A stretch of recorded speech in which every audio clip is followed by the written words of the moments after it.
Assalamualaikum warahmatullahi wabarakatuh.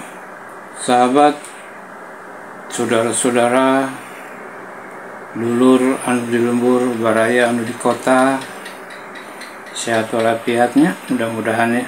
Pargi sadaya anu di Jawa Barat, Jawa Barat muga-mugi aya dina panang tayungan Allah Subhanahu wa taala. Amin ya rabbal alamin.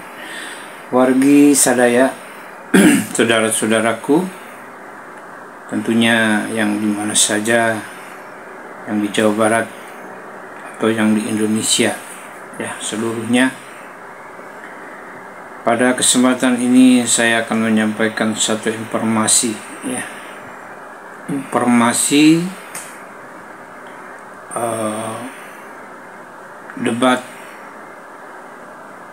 yang luar biasa, tetapi bukan debat ya, ini sifatnya hanya prasangka, duga-duga, tapi juga bukan duga-duga ya, karena ini adalah ucapannya Rizik Syihab, ucapannya Kang Deddy Mulyadi, dan ucapannya Prabowo Subianto. Jadi ini menyampaikan satu informasi. Rizik Syihab kepada Gubernur Jawa Barat terpilih, Gubernur Urang. Jadi memang kontradiksi, kontra ya, sudah bertentangan. Satu, lain dukungan, kedua, lain pendirian. Sebab Rizik Syihab mendukung siapa itu yang dari PKS ya, dan kebetulan kalah ya, kebetulan kalah. Kalau menang Jawa Barat nggak tahu dah ya, Saihu ya, Ahmad Saihu ya, dan yang menang, yang dapat adalah Deddy Mulyadi. Dan alhamdulillah ya, Rizik Syihab ini menganggap bahwa Deddy Mulyadi ini musyrik ya. Deddy Mulyadi ini menebar musyrik. Tapi yang sebenarnya Deddy Mulyadi itu kan siapa? Haji ya. Jadi jangan diragukan oleh saudara-saudara bahwa itu hanya narasi provokasi Rizik Syihab ya. Rizik Syihab emang seperti itu. Itulah mulut busuknya Rizik Syihab yang selalu mengadukan umat, mengadu domba umat ya. Makanya jangan beri ruang Rizik Syihab, itu berbahaya ya. Nah, kemudian pernyataannya Deddy Mulyadi, itu pernyataan yang keluar dari Bun Deddy Mulyadi, dan bukan hanya untuk pribadi Deddy Mulyadi, tapi untuk warga Jawa Barat, untuk kita semua. Kalau pembicaraan ucapan yang dikeluarkan oleh Rizik Syihab itu hanya untuk pribadinya, dalam rangka mencari nama, mentang-mentang gua paling Islamnya Habib Kecrut ya, Habib the Ball ya, bukan Habib ya, apa Habib palsu ya. Jangan dianggap Habib itu membahayakan, celaka. Dan ingat, niatnya Rizik Syihab membuat Indonesia ini menjadi negara khilafah daulah Islamiyah. Awas, jangan ikuti itu ya. Afghanistan sudah berapa tahun perang saudara ya. Jadi banyak negara-negara yang menganut paham daulah Islamiyah, khilafah, perang saudara yang tidak berkesudahan. Dan Indonesia alhamdulillah berpaham Negara Kesatuan Republik Indonesia dengan Pancasila.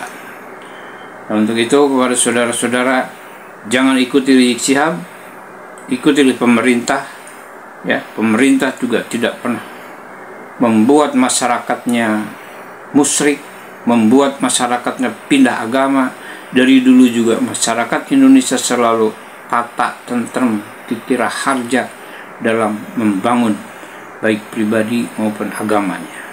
Untuk itu ikutilah pemerintah aturannya dan jangan beri ruang orang-orang yang seperti Rizik Syihab dan Bahar Smith itu.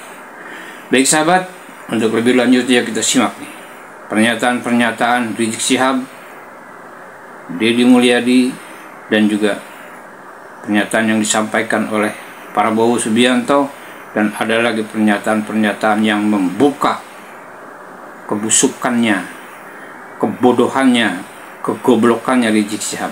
Ya, baik kita ikuti bersama, semoga bermanfaat. Jangan lupa di like, subscribe. Bagi yang sudah subscribe saya ucapkan banyak terima kasih, dan mudah-mudahan Allah bukakan pintu rezeki yang seluas-luasnya dan Allah beri kemudahan. Baik, yuk kita ikuti. Takbir. Nah, jadi setiap malam 31 kita bikin tablik akbar, kita kasih peringatan-peringatan. Bukan itu saja, selebaran-selebaran, saudara, di mana-mana tempat jangan coba-coba puncak dijadikan sebagai tempat maksiat. Dan alhamdulillah ketika itu Bupati ikut mendukung. Bahkan ketika itu Pak Kiai setiap tahun Pak Bupati hadir ikut mendukung kegiatan ini, saudara. Ketika itu tahu Bupati yang sekarang, apalagi Gubernur yang sekarang, nah, nggak tahu dah tuh urusannya. Hati-hati aja Jawa Barat jadi kabupaten atau provinsi berhala, hati-hati. Ayo semuanya nih, hati-hati nih Jawa Barat, Jawa Barat, Jawa Barat. Bu, mana ibu-ibu? Bu, angkat tangannya bu. Hati-hati, ini di Jawa Barat nih sedang ada ala khatarin azim, sedang ada bahaya besar. Pengalaman di Purwakarta bagaimana saya dan kawan-kawan, para kiai, para ulama di Purwakarta, saudara, melawan habis-habisan agar Purwakarta tidak dijadikan sebagai kota berhala, saudara. Yang saya tidak mau terjadi di Jawa Barat ini, saudara, karena yang bersangkutan pernah mimpin Purwakarta dirubah jadi kota kiai, kota santri, menjadi kota berhala. Nggak boleh Jawa Barat dirubah menjadi provinsi berhala. Betul? Betul? Siap robohkan berhala, siap hancurkan berhala, siap sepikan Jawa Barat dari segala berhala. Takbir. Saudara, pilkada boleh kalah, tapi perjuangan Islam nggak boleh kalah. Betul? Betul? Pilkada kita kalah, tapi bukan berarti perjuangan Islam kita berhenti. Betul? Siap tetap berdakwah, siap tetap beramal ma'ruf nahi munkar, siap untuk lawan kemusyrikan, siap untuk terus sebarkan Islam. Ada yang hilang dari pikiran dan rasa orang Sunda. Yang hilang adalah pertama, keterikatan dirinya dengan leluhurnya. Dia hilang keterikatan dengan ibu dan bapaknya. Dia hilang keterikatan dengan kakek dan neneknya. Dia hilang keterikatan dengan buyutnya, dengan baunya, dengan janawarengnya, dengan udut-udutnya, dengan kaisiurnya terlalu jauh. Anak-anak kita hari ini tidak tahu siapa nama buyutnya. Anak-anak kita hari ini tidak tahu dia leluhurnya siapa, berasal dari mana, DNA-nya dari mana, genetikanya dari mana. Ini adalah sebuah upaya sistematis untuk apa? Untuk menghilangkan ikatan emosional, terutama orang Sunda dengan leluhurnya. Kemudian orang lain datang dari negara lain ke sini, tiap hari membanggakan leluhurnya, tiap hari bercerita keunggulan leluhurnya, tiap hari kita harus mendengarkan riwayat-riwayat leluhurnya. Setelah itu kita bermahabbah pada mereka, menghormati mereka, mendewa-dewakan mereka, dan kita menganggap diri kita lebih rendah dari mereka. Dan tak terasa domba kita kirim, uang kita kirim untuk mendapatkan air putih agar kita usahanya lancar. Kita keluarkan uang demi mereka, dan kita semakin direndahkan martabatnya sebagai suku dan sebagai bangsa, padahal mereka makan setiap hari dari kita. Cerita-cerita dalam setiap hari yang kita dengarkan adalah cerita hebatnya leluhurnya orang lain, solehnya leluhurnya orang lain. Dan saya katakan, leluhur kita lebih soleh dibanding leluhur mereka, leluhur kita lebih baik dibanding leluhur mereka, leluhur kita lebih beradab dibanding leluhur mereka, leluhur kita lebih dekat dengan Hyang Tunggal, dengan Allah Subhanahu wa Ta'ala dibanding leluhur mereka. Saudara, ada segelintir orang yang punya budaya caci maki, jelek-jelekin, cari masalah, ya kan? Padahal saya percaya mereka ini mungkin sudah ditutup hatinya, ditutup matanya. Saya tidak paham mereka itu, ya. Caci maki antara kawan, caci maki dengan pemimpin, caci maki itu saya kira tidak baik. Itu bukan ajaran agama kita, itu bukan ajaran agama-agama lain pun. Saudara-saudara sekalian, rakyat kita tidak suka mereka-mereka yang bicaranya kasar, ya. Pribadi kita bukan pribadi seperti itu. Jangan bawa budaya-budaya dari mana. Bangsa Indonesia adalah bangsa yang penuh sopan santun. Rizik Syihab mengatakan nasab Wali Songo diobok-obok. Memang siapa yang ngobok-ngobok? Kamu, Rizik, yang ngobok-ngobok kamu. Apakah fitnah ini? Bukan. Maulana Syarif Hidayatullah dikatakan sebagai suami Dewi Rara Santang. Itu ngobok-ngobok itu namanya. Sunan Ampel dikatakan putra Sunan Gresik. Itu ngobok-ngobok namanya. Ini sudah pendusta akut namanya. Ketika berbicara nasab Mbak Alwi, itu berapa buku yang dijadikan contoh Habib Rizik? Itu pun tulisan sendiri. Siapa yang ngobok-ngobok Wali Songo itu siapa? Yang ngobok-ngobok nasab Wali Songo siapa? Mengaitkan tradisi Wali Songo dengan tradisi Hadramautism ya jauh. Udah Wali Songo tidak mengenal rasis. Pernikahan bebas dengan siapapun. Yang penting masih seagama. Dengan warga kerajaan, dengan masyarakat pribumi, dengan latar belakang ekonomi yang berbeda misalnya, tidak apa-apa. Tapi gimana tradisi Pak Alwi dalam sistem pernikahan? Masa ya itu tradisi Wali Songo? Oh, enggak. Data Wali Songo masuk ke Pak Alwi atau melalui jalur Ubaidillah, itu data baru. Dimulai dari kapan bicara nasab Pak Alwi? Sejak Sunan Orgronyo, sejak Osman bin Yahya. Selain jadi kolonial Belanda, dia datangnya sudah bicara nasab. Sudah mengkondisikan nasab Pak Alwi, Osman bin Yahya itu. Melalui fatwa pernikahan, melalui usulan-usulan untuk tetap dikawal nasab Nabi, sehingga bagi yang mengaku-ngaku perlu ada tindakan. Tetapi di sana Osman bin Yahya menguatkan secara hegemonik melalui pengetahuan bahwa nasab Nabi itu ya yang dibawa oleh Osman bin Yahya itu. Meskipun Sunan Orgronyo juga meragukan itu. Ada kok surat-suratnya itu. Ketika orang bicara mempertahankan harkat dan martabat bangsa melawan kolonial, bisa-bisanya Osman bin Yahya berada di sistem kolonialisme, bahkan mendukung kolonial, masih sempat-sempatnya bicara nasab. Jadi indikasi agama berbasis nasab itu sudah dibangun Pak Alwi sejak Osman bin Yahya di Indonesia. Nah, makanya kesempatan 1 abad itu sebenarnya sudah cukup bisa menghapus sejarah Wali Songo dan keturunannya. Tapi karena berkat anugerah Allah, berbagai cara Pak Alwi di negeri ini menghegemoni Wali Songo dan zuriyahnya dengan berbagai cara, tetap tidak bisa. Allah masih menyelamatkan semuanya. Mulai bangkit setelah munculnya tesis kayak Haji Imaduddin Utsman.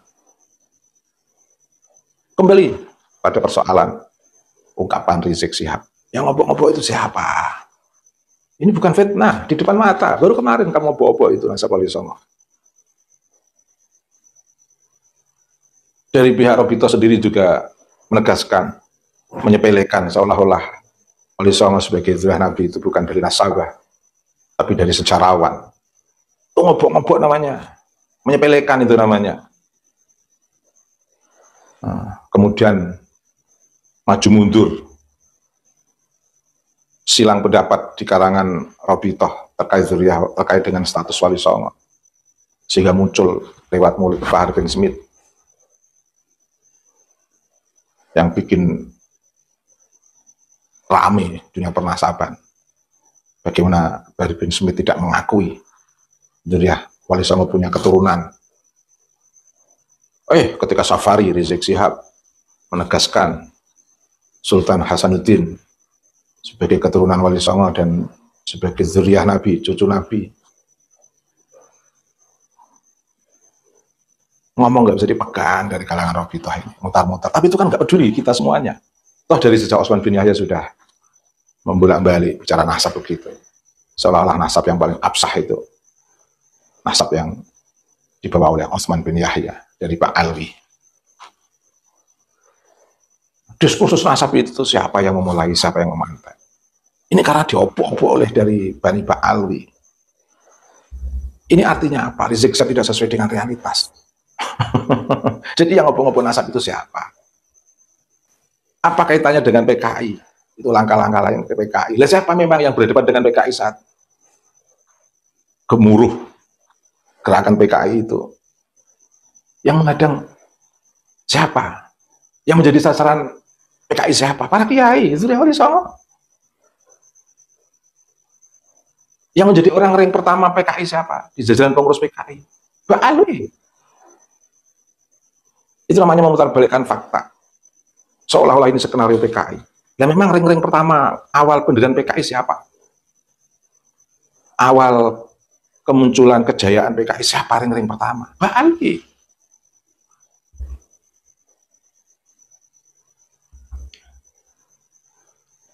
Yang bersentuhan langsung berhadapan dengan PKI. Sasaran utama PKI, zuriyah Wali Songo, para kiai. Kiai-kiai di Jawa Timur, di Jawa Tengah. Sasaran PKI. Ini kok suka memutar balik fakta. Oke, sebagai simpulan, Pak nasab Wali Songo diopo-opo. Yang ngopok-ngopok nasab Wali Songo siapa? Rizik Syihab. Ini semua dikatakan Rizik Syihab sebagai langkah-langkah PKI. Nah, yang menjadi ring pertama PKI siapa? Yang sekarang pakai konsep PKI dengan mengeluarkan istilah revolusi, itu siapa? Revolusi itu milik komunis.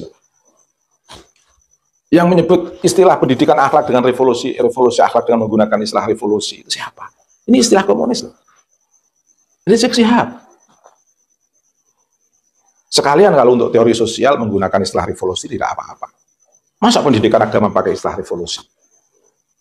Pendidikan agama itu bertahap. Membentuk karakter itu bertahap. Nggak bisa revolusi. Justru kalau kata revolusi itu mungkin disadur oleh mereka yang menggunakan teori sosial dalam sistem pendampingan masyarakat, mungkin masih bisa dimaklumi karena teori itu relatif. Tapi kalau pendidikan akhlak pakai revolusi itu sudah jelas bertentangan dengan risalah kenabian. Masa membentuk akhlak dengan kata revolusi? Nah, jadi siapapun yang menggunakan revolusi sebenarnya tidak masalah. Tapi ini sebenarnya ini konsep komunis. Digunakan dalam gerakan sosial mungkin saya tidak akan berkomentar.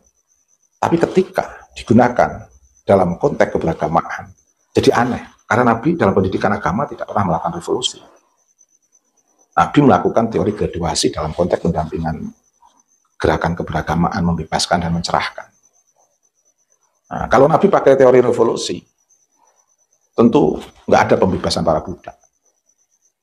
Nah, untuk menarik sistem perbudakan tentu akan dilakukan oleh Nabi dengan peperangan.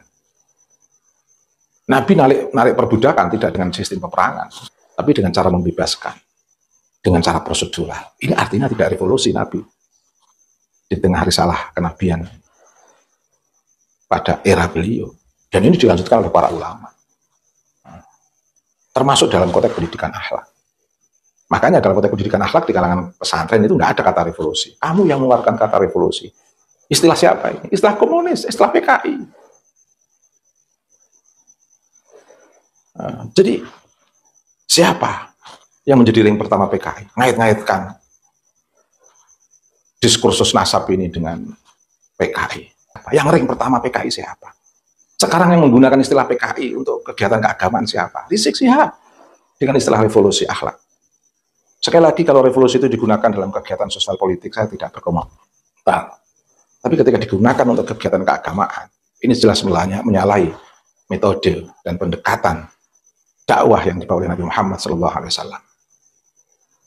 Efeknya seperti apa? Risikonya kayak apa? Kayak gini, kocar-kacir semua. Pakai pola dakwah Rizik Syihab. Nggak bisa dipegang.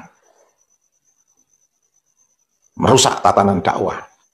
Merusak transformasi agama. Sebagai kesimpulan, Rizik Syihab yang ngobok-ngobok Nasabul Songo itu. Tadi sudah saya sampaikan buktinya. Rizik Syihab yang mengadu domba. Membawa-bawa nama PKI. Ring pertama PKI siapa? Dari Mbak Alwi. Yang mempertahankan istilah PKI untuk konteks kegiatan keagamaan siapa? Rizik Syihab. Memunculkan istilah revolusi. Cek itu sejarahnya. Kaji itu, kemunculan terminologi itu.